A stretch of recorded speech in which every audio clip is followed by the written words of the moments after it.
All right, and we are live. Hello, hello. Good evening. Bonsoir. Hello, everyone. Welcome to our Haitian Flag Week fundraiser webinar kickoff. Whoop, whoop.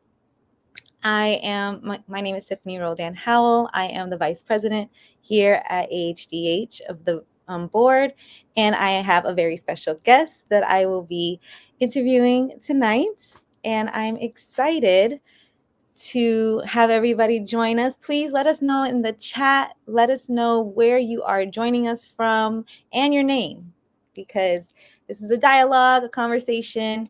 It's not just us just talking. So please let us know where you guys are coming from. Alrighty. All right.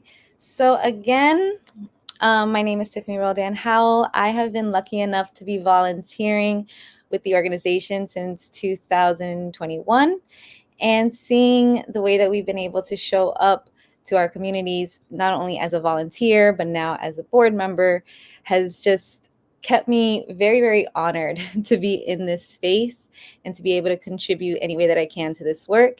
And so the ways that I find I can contribute is through doing these webinars and by spreading the message of what AHDH is really about, which is fulfilling self-sufficiency in Haiti and having people have better opportunities for human development, whether it's in education, whether it's in healthcare, and cultural enlightenment. So we got some people in the chat who are saying it's wonderful to be here. They're here from La Place, Louisiana.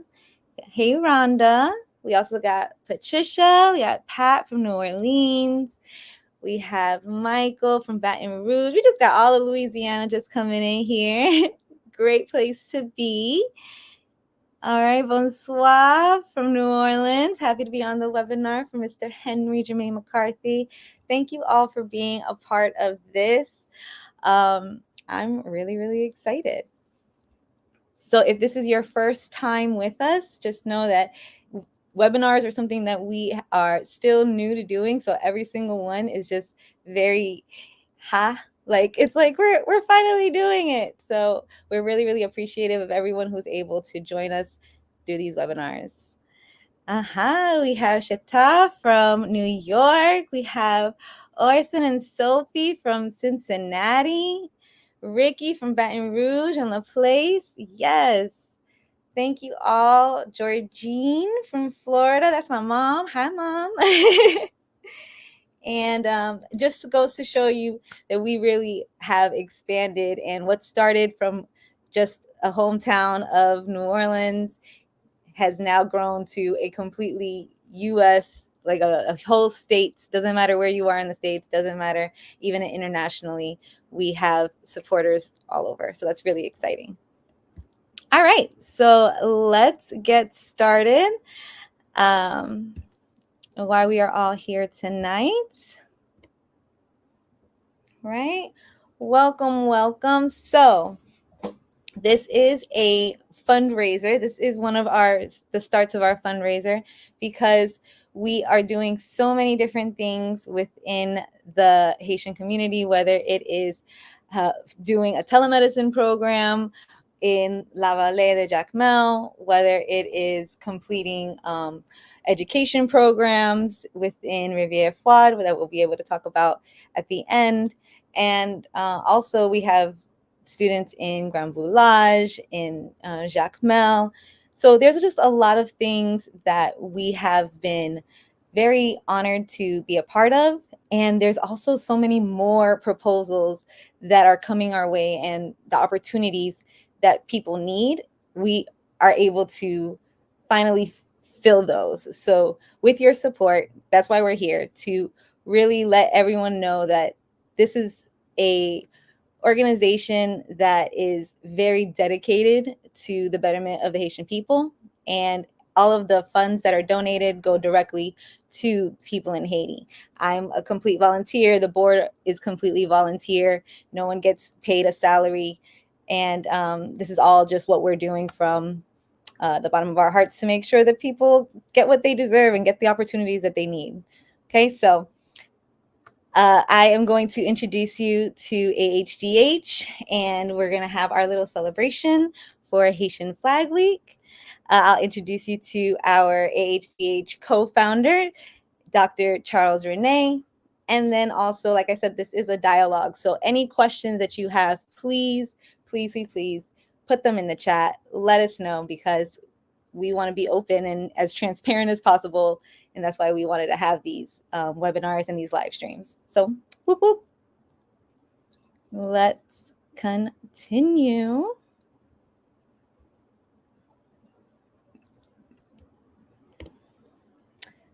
And this is who we are. So Asociación Haitian de Développement Humain, which is AHDH. We are a 501c3 nonprofit that was developed in November of 1986 with the mission to empower Haitian communities for a self-sufficient future through innovative programs. Okay, and I just want to throw out some numbers, because as an organization, we have been able to support over 76,000 people with primary care and urgent care visits. We've also been able to assist over 1,500 patients with vision restoration procedures. We've also been able to help thousands of children either stay in school or start school or stay in a good summer program. And that's all through our tuition assistance, through making sure that they have resources like books and their uniforms. And also some places even just trying to get them a meal and have food to eat. Some places they can only do 1 or 2 days, and then we try to supplement the other 3. Some places, without our assistance, they don't have the meals at all. So these are the things that we are doing directly with your donation and your support.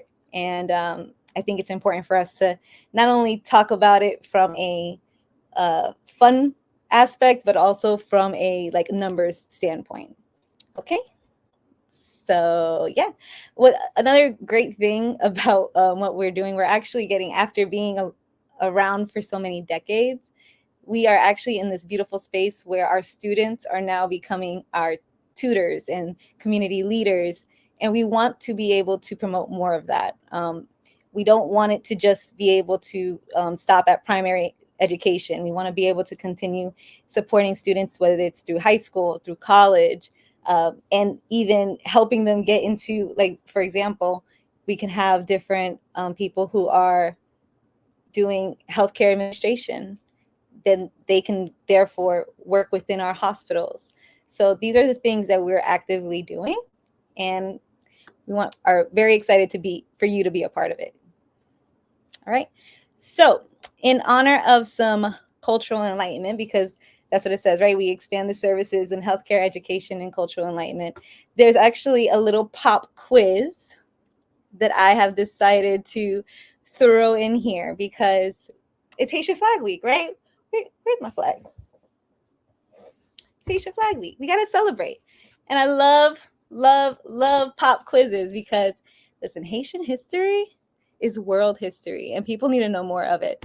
Okay, so let's do a little pop quiz and let me know in the chat which Latin American country incorporates elements of the Haitian flag into its own design. Okay, you let me know in the chat. Is it A, Colombia, B, Venezuela, C, Ecuador, or D, all the above? Any guesses? Any guesses? Oops. Yes, the answer is D. Woo woo!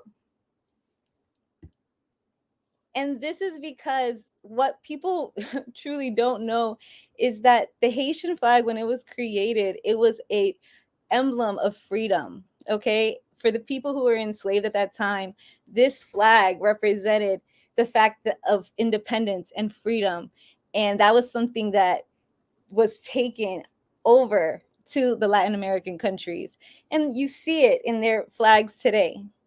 In fact, fun fact that I learned is that Venezuela was the the first time that the Venezuelan flag was even flown happened to be in Jacmel, Haiti. So, very, very interesting things when it comes to the Haitian flag. And that's why we're here today, because of the fact that that freedom that echoes so loudly, we are still fighting for today. Okay. So, I think this is a great segue for us to meet our co founder, Dr. Charles René. Okay, and I want to give him a proper introduction.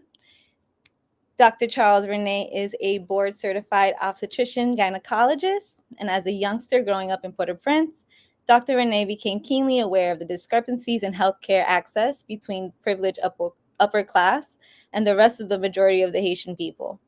While attending the medical school, while attending his medical needs of the less fortunate as a medical student, he vowed to one day help remedy this tragic situation. And he has been. Since 1986, Dr. René has remained true to this vow, returning to St. Joseph Hospital in La Vallée de Jacmel, where his team continues to provide accessible medical treatment to the community. Everyone put an emoji in the chat and help me welcome Dr. Charles René. Whoop, whoop. Did you enjoy your introduction? Sure did. Nothing can beat what I'm enjoying to see the next generation grabbing wholeheartedly the mission, the objectives. I'm blessed to see such a thing. There were difficult days. We'll talk about that. But being alive today, see this is continuity. It's right there. Can't be any happier. Is it possible, Dr. René, if you could speak just a little bit louder? Let's oh, should I get closer? Oh. I can hear you. What about now?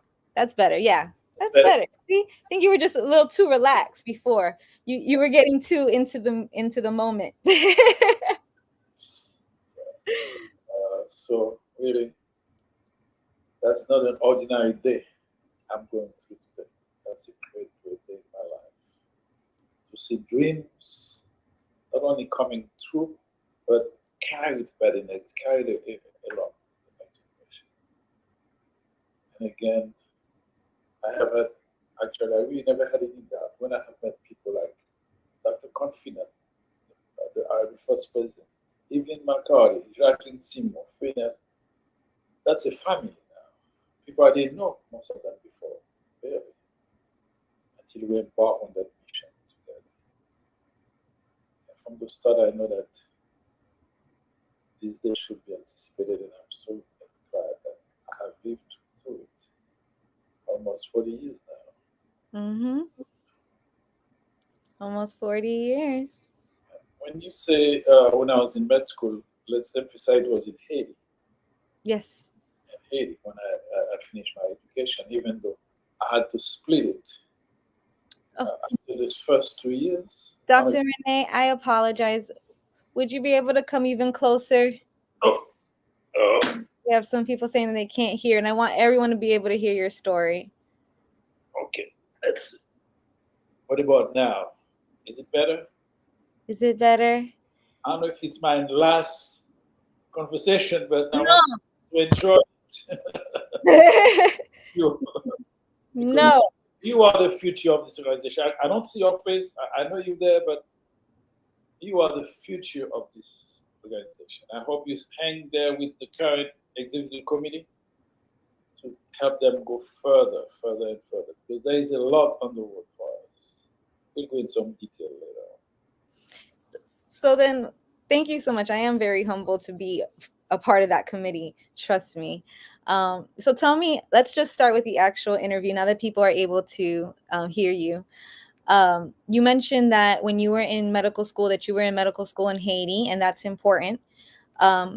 Let us know what it was specifically that made you say, okay, now I'm going to start the actual organization and start doing the missions and make this a real thing versus just going back home? Okay, let me just put some perspective there. Mm-hmm. First, when I finished high school, what they call year of philosophy, I could not go to med school back home. Dictatorship. Right. They don't want anybody educated to be coming up and anything. So I lose the first year. My situation was picked up by people who were upset because they saw in me already somebody who was going somewhere. They didn't want not to be part of it. So they demand that I be admitted in med school because I was one of the top school in Haiti, and I was at the top 3 of the class. People said, "No way." And as a matter of fact, I had my paper ready to go to Mexico to go to study at Autonoma, Universidad Autónoma de Mexico. People take this as the cause, and I never can forget it. But after the first and second year, the situation became tense, Mm. and our lives were in danger. So I left. I had to leave, and I went to France.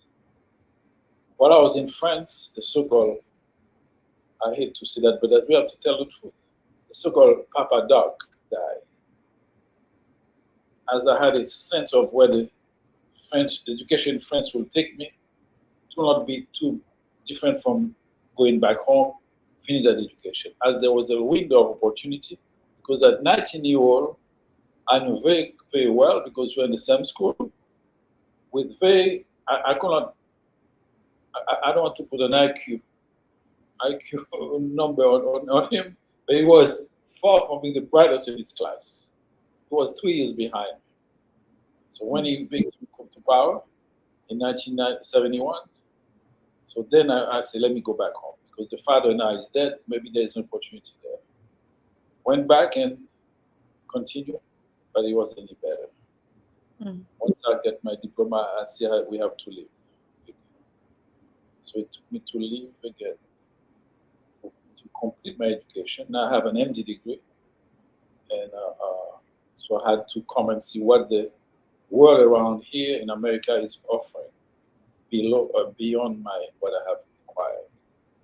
It was an easy passage, so to speak. So did my residency, my internship residency in Philadelphia and then New Jersey, and right away that Haitian boy was almost implored to be part of the medical of the faculty staff. I wouldn't have said New Jersey except the weather. December 1985, one of the worst crises in my life. I cannot go home because of snow. Mm. Back then, I was living in West Orange. So I came to New Orleans. And little did I know that was a higher destiny waiting for me.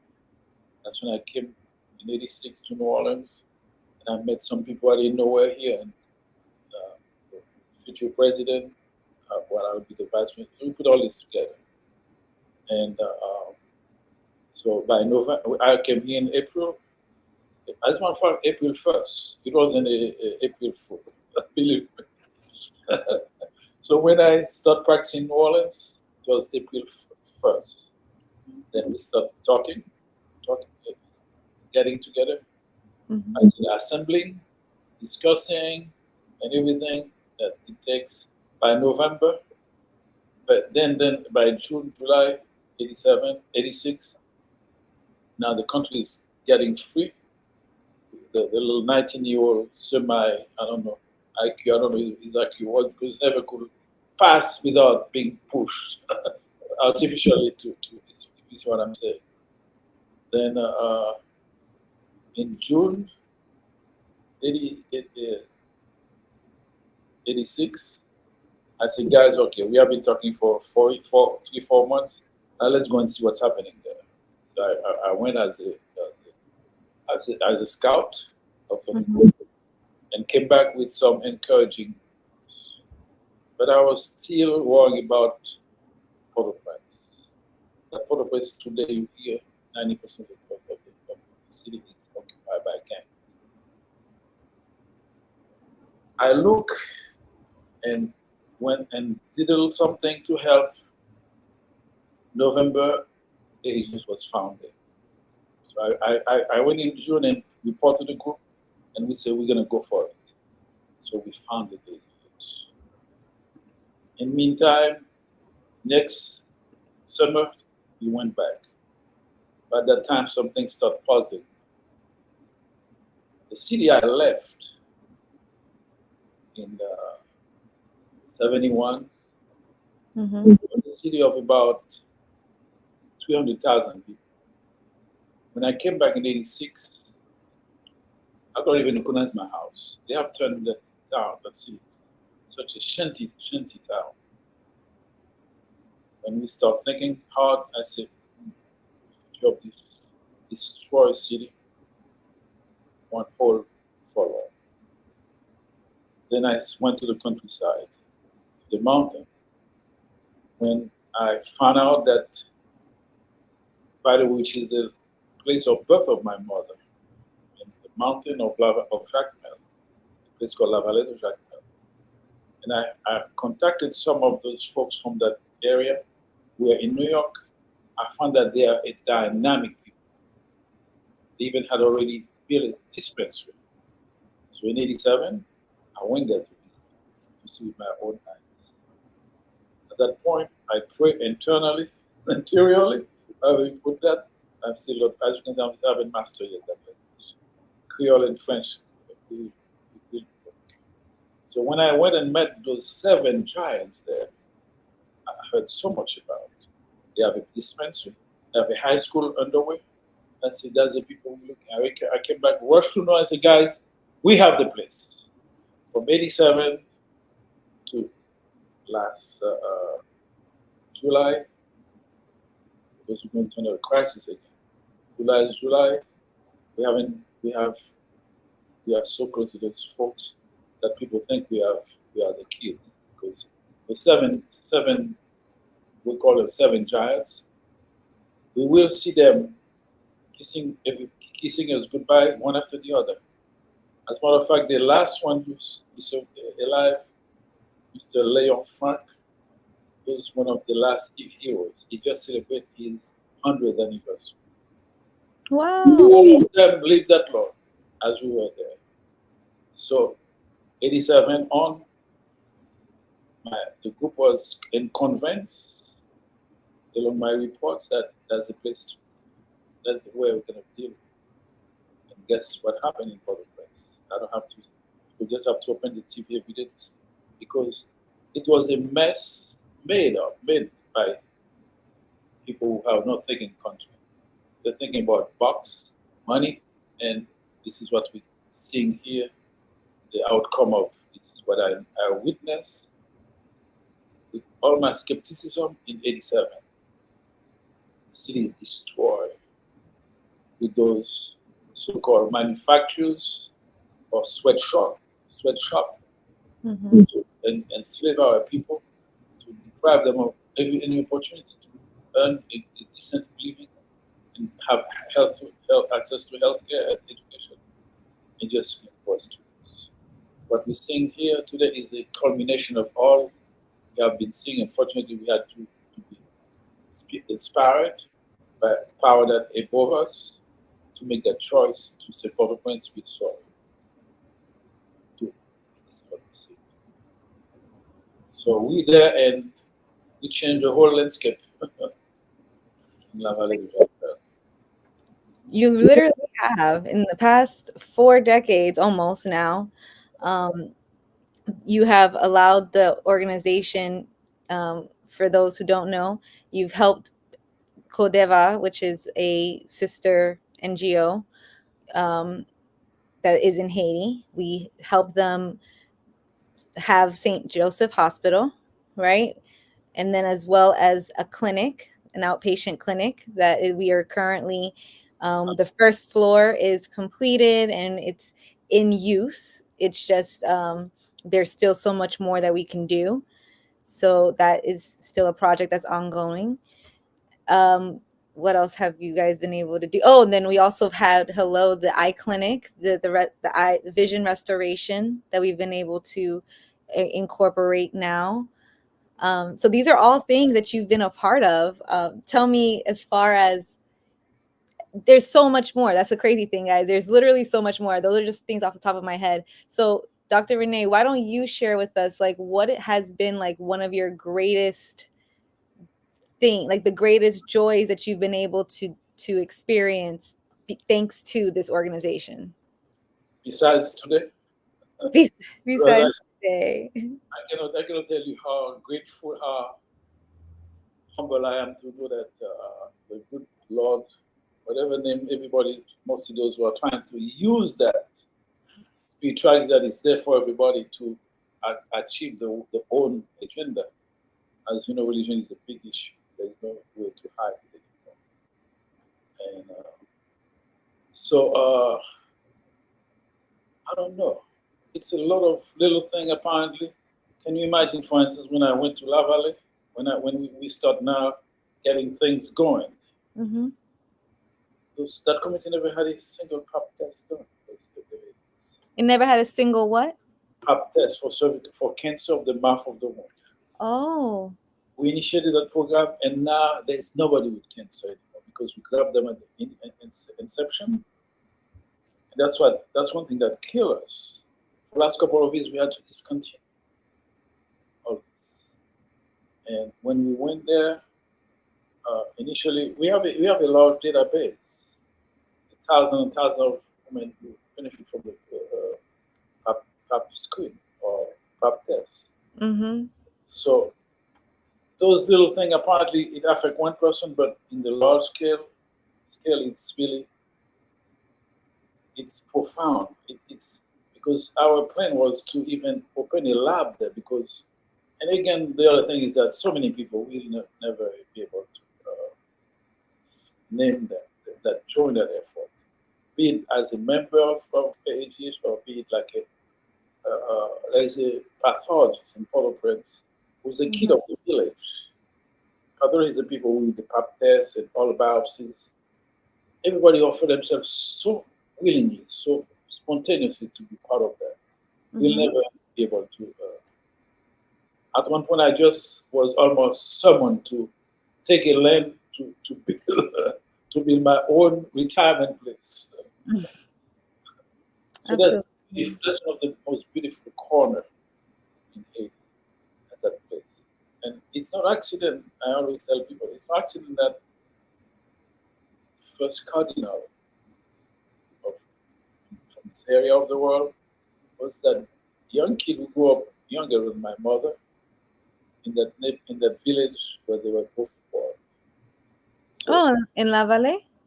It's no how you guys say that it's no wonder that it's a kid from that village who became the first cardinal of Haitian descent. And probably from the Caribbean. I didn't have time to research the other islands in the Caribbean, but that's it. Cardinal Langlois. And so that we see them growing and getting there.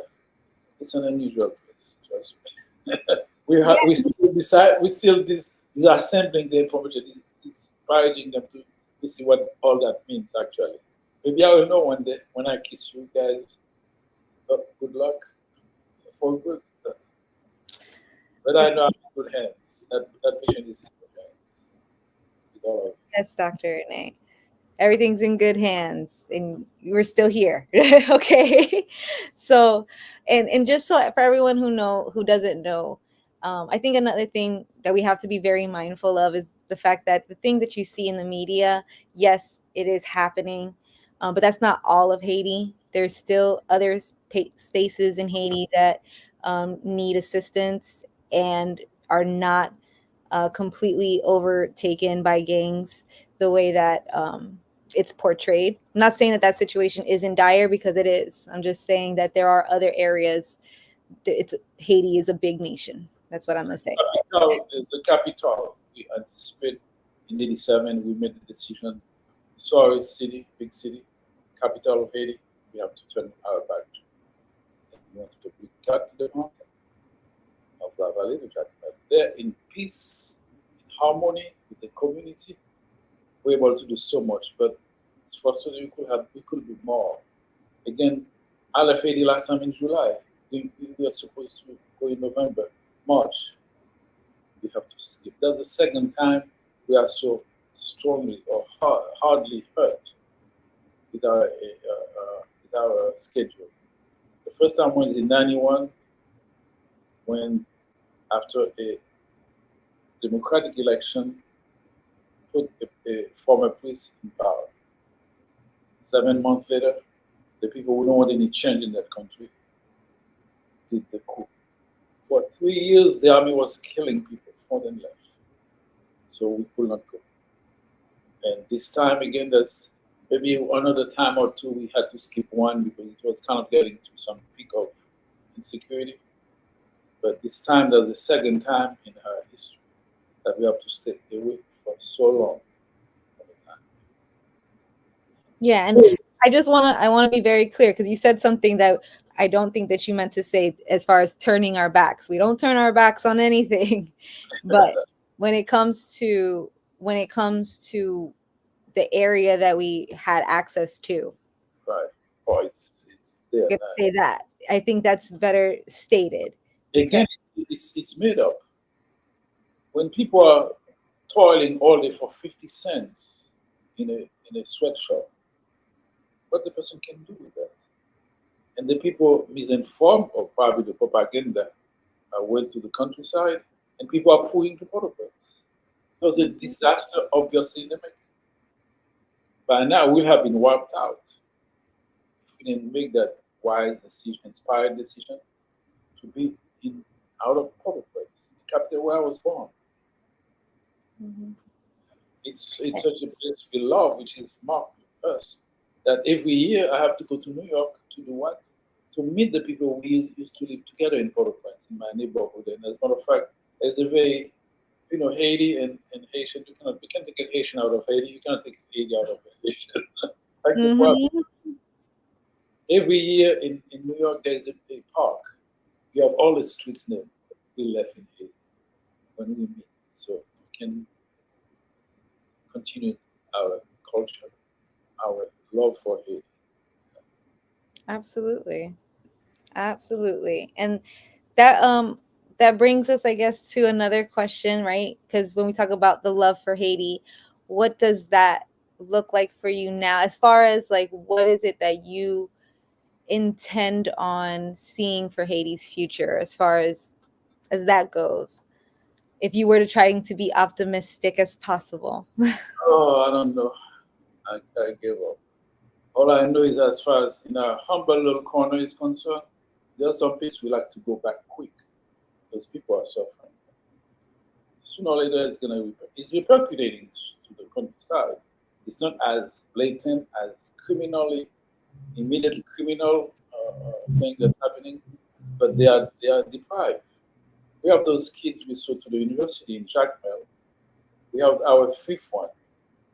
But last night when we were having a meeting, we're trying to figure where we go from there in recruiting those high school graduates who dream of becoming a nurse or anything in that area, lab tech or whatever.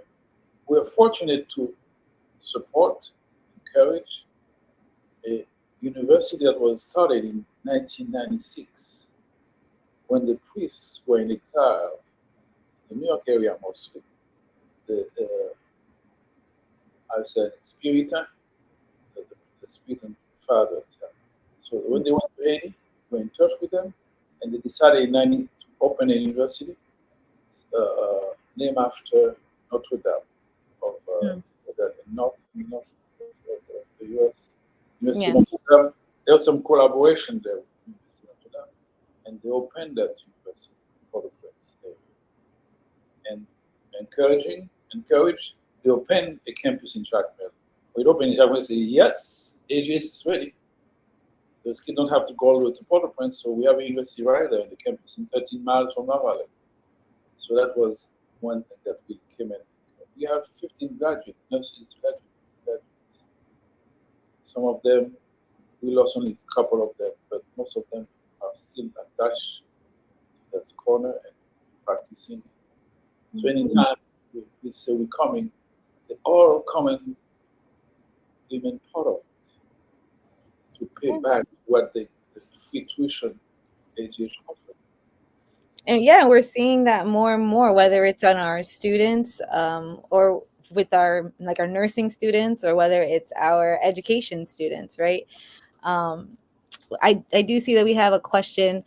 So Georgine asks, Port-au-Prince is the problem area. Yes, that is where majority of the gang activity is. And she also asks, where is that park? I'm not sure what park you're referring to, but let me know in the chat and I'll try to get that answer for you. I'm sorry, you're talking to me? I wasn't sure if you were with some. No, I'm talking to the people in the chat. We have a chat, so people are asking questions. I'm ignoring it. Oh, okay. Dr. René, someone asked that you guys get together in a park in New York. What park is it that you guys get together? That memory is failing me. It's in Long Island. In Long Island. Long Island, yeah. One of those, I can't remember exactly. No problem, that's fine. In fact, what we'll do is we will actually bring up our PowerPoint back, because I wanted to go over some photos since you were just talking about our graduates, right? Yeah. So the first batch. And so just a heads up, this is what we want to continue doing more of. We have students that are in school right now, but with more funds, we know that we would be able to expand it so that way we can do scholarships for the high school students. So yeah, that's what he was talking about a little bit earlier. So can you hold on for a minute? Of course, Dr. René. If you look in that picture below the nursing student. Which one? Here? Mike. I want to show Mike. Here's Mike. Okay, you can. Okay, good. You think I want to go to Haiti now? Ask Mike. He's sick. He's sick if he doesn't have a Haiti. That's why we used to. Some of them used to say we have to get our AHDH Haiti shot or something. My wife has an expression for that. But they cannot live without going to Haiti. Mm-hmm. Yeah.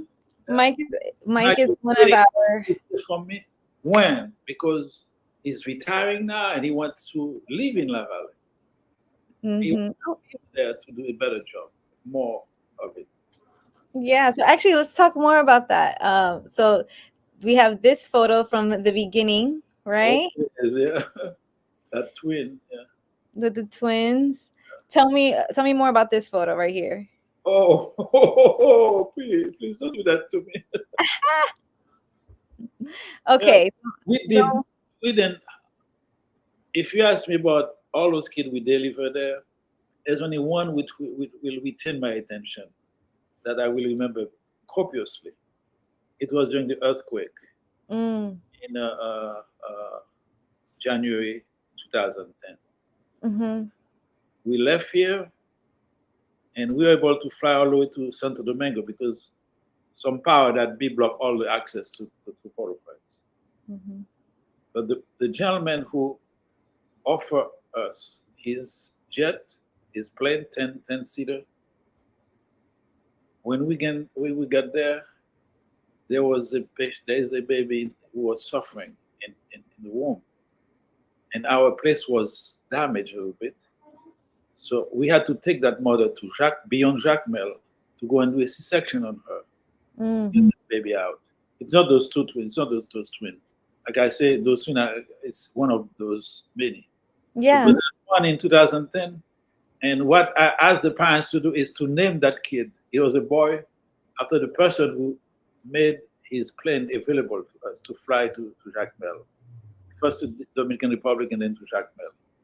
So that's the name of that kid. The kid's name is called John George. John George.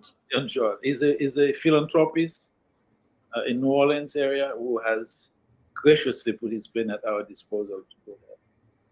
Well, Yeah. thank you. But those twins, there have been tons of twins all time. And I think that just goes to show everyone who's watching at home, the fact that this is literally what we do. This is what the organization does. And it's our dream for it to continue happening. I think the reason why we're so focused on education is because we understand that education right now is the key for the future of Haiti. Um, Especially if you look at the average age of the Haitian population right now, it's very young. I believe it's like 23 years old. So it's a very young population. And the more that we can help them just have opportunities for education and give them opportunities to work in these areas and do what they want to do as far as being nurses, being doctors, because the country needs it. So, thank you so much, Dr. René, for everything that you do, especially when it comes to your profession in gynecology and obstetrician and being an obstetrician, but also everything you do on the back end, like the way that you help our eye clinic, the way that you help the pharmacy, the way that you help education, regardless what is happening, we know that you're there. So thank you so much, Dr. René, for everything that you do um, through AHDH and for the people in Haiti. I wish I can do more. That's all I can say. I'm not tired yet. We still got it. We still got it going on, honestly. And if this is, I guess this is a perfect time to say if there's anyone, we had the QR code here. If there's anyone who's interested in being a part of helping us, whether it's fund tuitions for students or help them have the food for class or help them with actual medical services. Like we said, we just got a x-ray machine. We just got different things now that we are able to do just a few more new services. But for the most part, we still need a lot of support to make sure that people are getting the help that they really need. Please do, please do. Join the family of miracle makers. Join the family of miracle makers. I love it.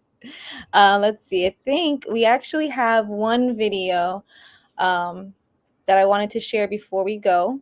And this is actually perfect because like we've been talking about how our generations are continuing now that we're in our almost our fourth decade of being an organization. So this is actually a video that was put together by one of our former students, and he is now a tutor with us and practically a community leader, like a tutor manager for our program. So I wanted to share the video that he made. So give me a second.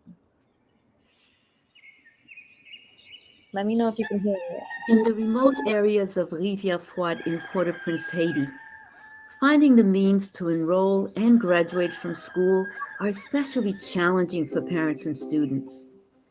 Parents have to pay for tuition, supplies, and uniform, and yet have no steady income. Many students have to walk long distances in the hilly areas to get to school, rain or not.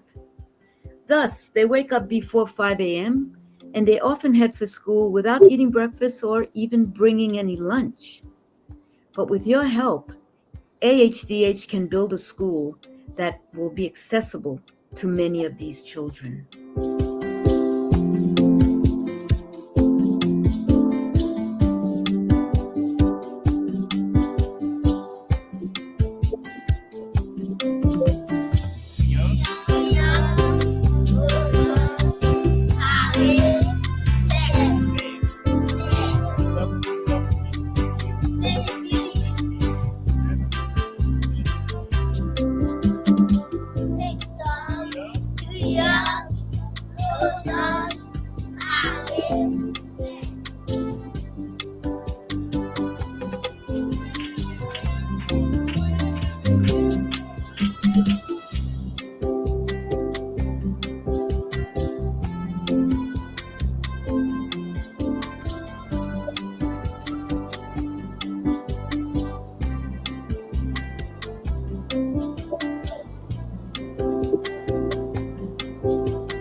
My name is Saint-Elise Robertson. Schools are very far from my house. I go to this one because it's closest. Many times I go to school without having had a meal.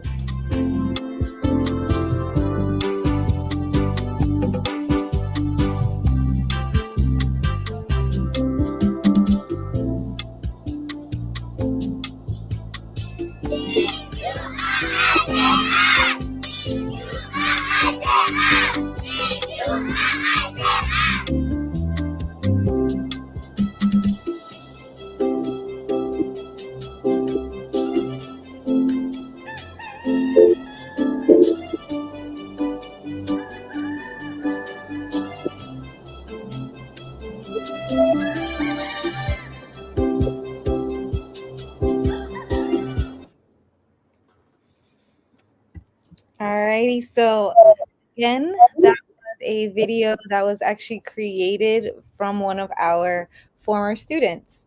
And his name is Alexi. He's incredible. He actually did one of our photography camps that we had one summer and fell in love with all things video and photography and the editing. He is incredible. So we are honored to be able to have somebody who is that talented and wants to create things like that. But that video that he was showing as far as school, that school is actually a new project that we are looking into. Like I mentioned, some schools that they can't feed every single day. So we're trying to, basically give the cost so that way they can have meals. That's one of the schools. We also have so many other opportunities that we know with your support, we can make real impact and help people not only have like the basic needs of food and supplies and a roof over their head, but also have those extra things that they deserve, like the uniforms and the healthcare services that they need, and just so much. Okay. I don't want to ramble too much on, but these are some volunteering opportunities that we have available as well. Because monetary is not our only focus, we understand how valuable time is, like your time for being here right now. Thank you so much. If you are interested in helping us, not only with missions, but if you're interested in just helping us develop our programs more, we can definitely use any of these specialties that you see on your screen, especially translators. If you are someone who speaks Haitian Creole or French and English, we have a bunch of students that are just dying to learn different things when it comes to business, or when it comes to even getting even learning English more professionally. So yeah, these are all things that you can definitely help us with, and you can do it together. Like Dr. René said, be a part of the miracle makers, the change makers, and know that your donations, whether they are monetary or they are your resources or your time, are very greatly appreciated. And again, we're not taking any payments or anything like that. 100% of your donations go directly to people in Haiti, these services that they are in need of. So you can scan this QR code. And, oh yes, thank you, Uncle Henry. So it is important to say that that school specifically was in the hills above Rivière Fouad, and that's an area in Carrefour, Port-au-Prince area. So yeah, it just goes to show you how we are expanding. We are helping as much as we can, and we look forward to help more, just like Dr. René said, right? The only regret that we're having is that we're not doing enough. So we want to help do more with your help. We know that's possible. So you can scan this QR code to be a volunteer. I'm trying to actually there we go. So you can scan the red QR code to be a volunteer. You can scan the black QR code to make a donation. We are very, very grateful for your support. Dr. René, is there anything that you would like to say before we come to a close? Yes, I hope in the audience paying attention, listening to us, that some of you don't doubt about what you can do. Talk to whoever who sent you on this planet. He has a mission for you. He has a better mission than you probably have been led to believe. And my association, my involvement with ADH is, to me, to this day, is a mystery. It's a mystery. I know at one point I wanted to be a priest and blah, blah, blah, blah, blah, blah, when you can cover what is behind all that. But trust me, you have a mission in life. We don't have the exclusivity. Those of us who have been doing what we have, we're fortunate to be invited and be part of, you can do a lot. There's a lot of things that is at your reach. So look for people like us, like in '86, when I moved to New Orleans, and reach out to other compatriots and also native New Orleanians. There are a lot of people out there. There's a lot of souls there. They want better than what that civilization is offering us. And a lot of things are not important in our life as much as still being tuned to our real mission on this journey.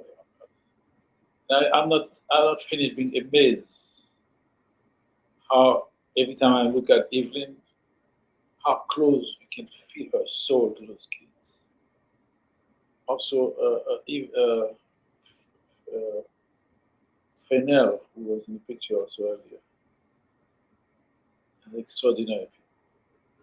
And again, I cannot be more happy, happier than they in my life, like I'm in their lives.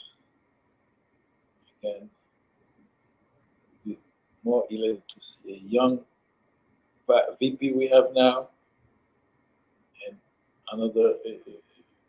All that generation is responding to that. Please help them, support them, encourage them. I don't know. I will hang around as long as the master said to hang around. But I'm very rewarded to see this, what's happening to this day. 37 years later. 37 years later. A simple dream, a simple initiative gives brought so much to so many, thanks to so many of them. And again, can be more elated than to see that AHDH is just probably its first century. A lot of centuries are ahead in the agenda. We leave, it, we leave it to the maker. Absolutely. But for now, I think that's a perfect way to end tonight. If anybody has any last minute questions, please write them in the chat. But I do want to say again, thank you, Dr. René. Just like I love that message. You know, you never know what you're capable of, pretty much. You know, just keep going. If you're dreaming, just keep dreaming, because we don't know how the little things that we do make such a huge impact in people's lives. So yeah, so we have some comments going on, Dr. René. Let's see. Okay, so we have from MG Olson. I dream of returning to La Vallée with my family and seeing the new parts of the hospital. I hope to be with you, Dr. René. Bet. That's Matt Olson in New Orleans. Celeste St. Jean says, Dr. René, Celeste? Okay. She says, Dr. René, good seeing you even virtually, and greetings to Sandra. Yes, hi, Miss Sandra. Here around. And then also Henry McCarthy, he is also part of our education team. And he is saying that for the school that's in Haiti, we have a goal and even an architectural drawing to build another school that is more durable.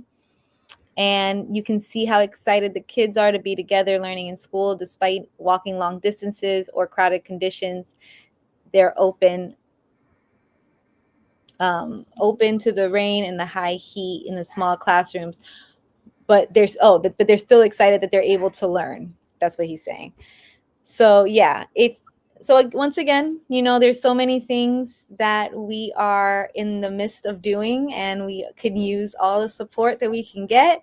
If you are interested in helping us, whether that's through volunteering, whether that's through knowing someone and sharing this video, or sharing this donation link. If you can't make a donation, that's fine, but somebody else who can, share it. If we're looking for people who genuinely want to help people in Haiti. So if that's you, please join our mission, and we would love to have you. All righty. And Dr. René, any last words? Oh, please keep the dream alive. We can do it. We can do it. Absolutely. Keeping the dream alive. I love it. Thank you again, Dr. René. Pleasure anytime. All right. I hope everyone has a beautiful Haitian Haitian Heritage Month. It's so funny. I remember when it was just a day, and then it was Haitian Flag Week, and now it's Haitian Heritage Month, and I love it so much. So keep it going, keep the dreams alive, and and stay well, guys. Stay well. Once again. Have a good night, everyone.